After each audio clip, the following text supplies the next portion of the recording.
আসসালামু আলাইকুম বন্ধুরা, কেমন আছেন সবাই? আমি প্রবাস থেকে তো প্রতিদিনের নিয়ে আবার চলে আসলাম মালয়েশিয়ার অত্যন্ত কিছু গুরুত্বপূর্ণ ভাষা নিয়ে আপনাদের সামনে, যেগুলো আমি প্রতিনিয়ত আপনাদের জন্য আপলোড করে থাকি। তো আজ কেন বলছি যে ভাষা জানা থাকলে এমন সন্দেহ থেকে সহজেই মুক্তি। মনে করুন আপনি কোনো কাজ করছেন, এক সাইডে কাজ করছেন, বা আপনার অনিচ্ছাকৃত সত্ত্বেও কোনো কাজ ভুল বা গলত হয়েছে কিংবা অন্যজনের জন্য হয়েছে, কিন্তু দোষারোপ আপনাকে করছে বস বা সুপারভাইজার বা কাজের কলিগ।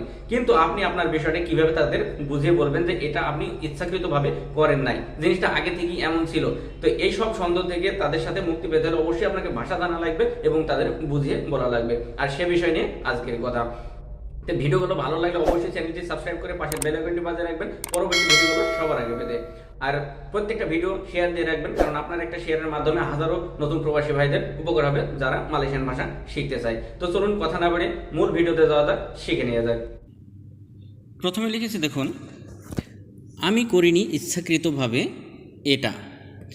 আমি করিনি ইচ্ছাকৃতভাবে এটা, বা আমি এটা ইচ্ছাকৃতভাবে করিনি, যেভাবে আমরা বলি আর কি। তো কেন বলছি, মনে করুন আপনি কোনো কাজের সাইডে কোনো মেশিনারিজ কাজ করছেন, কোনো মেশিনে বা ছোটোখাটো কোনো মেশিনে কাজ করছেন। হতে পারে সেটা বিল্ডিং কনস্ট্রাকশনের কাজের সাইডে, হতে পারে সেটা ফ্যাক্টরির সাইডে, হতে পারে যে কোনো একটা মেশিনারিজের ছোটোখাটো কাজ করছেন। তো হঠাৎ করে সে মেশিনটা নষ্ট হয়ে গেছে বা হঠাৎ কোনো কাজ করছে না। তো আপনাকে যে কোনো একটা সুপারভাইজার কিংবা পাশের কলিগ আপনাকে বলতে পারে যে কীভাবে কাজ করিস, তুই এটা নষ্ট করে ফেললি, তুই এটা এমন করে ফেললি। এটা কিন্তু দেখবেন, এটা কিন্তু সাধারণত হয়ে থাকে আমাদের সাথে। আমরা যারা প্রবাসী, আমরা যারা কাজ করি, আমাদের সাথে প্রায় হয়ে থাকে এমনটা। তো কেউ যদি আপনাকে এটা বলে, তো আপনি কিভাবে বলবেন যে আমি ইচ্ছাকৃতভাবে করিনি এইটা? ঠিক আছে, তো বলবেন ছায়া তা সেঙ্গাজা, ছায়া তা সেঙ্গাজা বোয়া তিনি, ছায়া তা সেঙ্গাজা বোয়া তিনি। আমি করিনি ইচ্ছাকৃতভাবে এটা। অবশ্যই আপনাকে বুঝিয়ে বলতে হবে সে কথাটা। আপনি যদি সুন্দরভাবে তাকে বুঝিয়ে বলতে পারেন, অবশ্যই সে বুঝতে বাধ্য এবং আপনার প্রতি ভুল ধারণাটা তার ভেঙে যাবে ইনশাআল্লাহ। তো ছায়া মানে আমি, তা মানে না, সেঙ্গাজা সেঙ্গাজা মানে ইচ্ছাকৃতভাবে, বধ মানে করা, ইনি মানে এটা। তা আরও যদি সুন্দরভাবে আপনারা বুঝেন, যদি বুঝতে পারেন, আমি সেভাবে বোঝানোর চেষ্টা করছি। দেখুন ছোট করে, ছায়া মানে আমি, তা সেঙ্গাজা বোয়াত ইচ্ছাকৃতভাবে করিনি, ইনি মানে এটা। তো মোট কথা কি হলো, ছায়া তা সেঙ্গাজা বোয়াত ইনি, আমি করিনি ইচ্ছাকৃতভাবে এটা। তো সর্বদা আমি এটা বলি যে প্রত্যেকটা ভিডিও শুরু থেকে শেষ পর্যন্ত দেখার চেষ্টা করবেন। আর এভাবে যদি আপনারা দেখতে থাকেন এবং চ্যানেলের সাথে থাকেন, ইনশাল্লাহ ভাষাগত কোনো সমস্যা আপনাদের পড়তে হবে না এবং কাজের সাইডে সুন্দরভাবে নিজেকে পরিচালনা করে নিতে পারবেন ইনশাআল্লাহ। আর প্রত্যেকটা ভিডিও শেয়ার দিয়ে রাখবেন পরবর্তীতে নিরিবিলি টাইমে আপনি বুঝে দেখার জন্য, এবং আপনার একটা শেয়ারে হাজারো নতুন প্রবাসী ভাইদের উপকারে আসবে যারা ভাষা প্রকৃতভাবে শিখতে চায়। তো চলুন সামনে আরও কি দেখা যাক। দেখুন, আগে এই মেশিনটা নষ্ট ছিল, তো আপনাকে বলছে যে কীভাবে কাজ করি, সেইভাবে মেশিনটা এইভাবে তুই নষ্ট করে ফেললি। আপনি অবশ্য বললেন যে আমি ইচ্ছাকৃতভাবে করিনি এটা। আপনি এটাও বলবেন যে আগে এই মেশিনটা নষ্ট ছিল, মানে সামান্য একটু নষ্ট থাকে, কিন্তু হয়তো একটু কাজ করতে যাই সেটা অকেজ হয়ে গেল, নষ্ট হয়ে গেছে। তাই আপনি এটা বলতে চাচ্ছেন যে আগেই এই মেশিনটা নষ্ট ছিল। তো ডুলু মেশিন ইনি পেরনা রোসাক, ডুলু মেশিন ইনি পেরনা রোসাক, আগে এই মেশিনটা নষ্ট ছিল। তো ডুলু মানে আগে, মেশিন মানে মেশিন, ইনি মানে এইটা, পেরনা রোসাক মানে নষ্ট ছিল।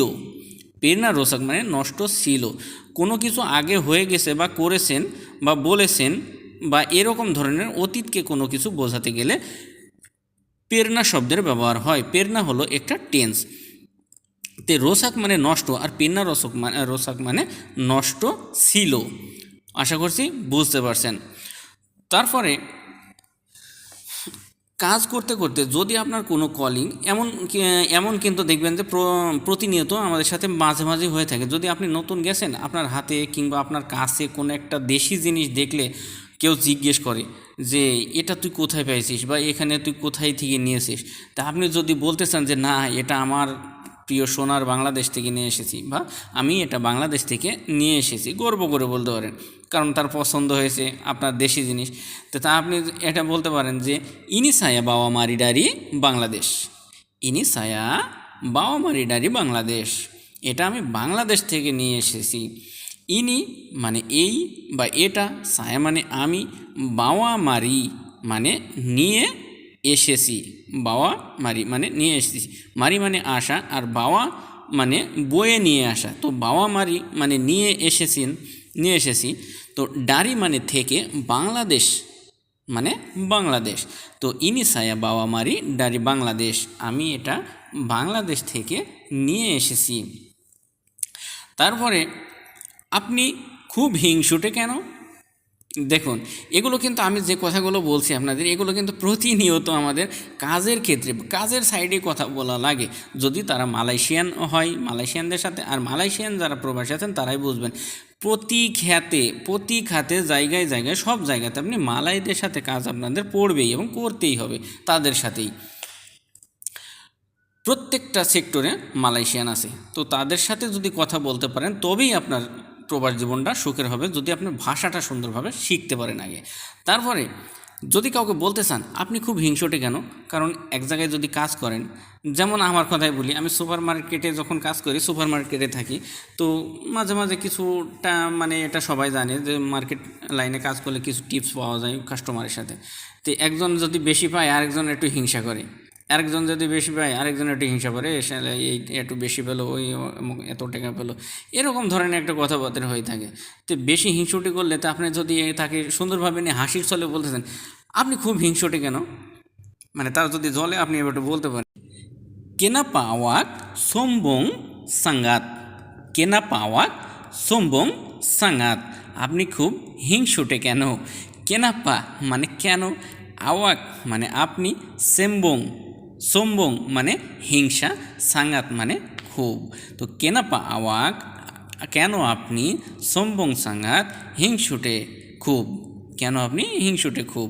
তো দেখুন, এভাবে যদি হাসির ছলেও কিন্তু মানুষকে একটু অন্য ধরনের কথা বলা যায়, তাকে শিক্ষা দেওয়ামূলক। তো আপনি যদি হাসতে হাসতে বলেন আপনি এত হিংসুটে কেন, তো কেনা পাওয়া সোমবং সাঙ্গাত, আপনি খুব হিংসুটে কেন।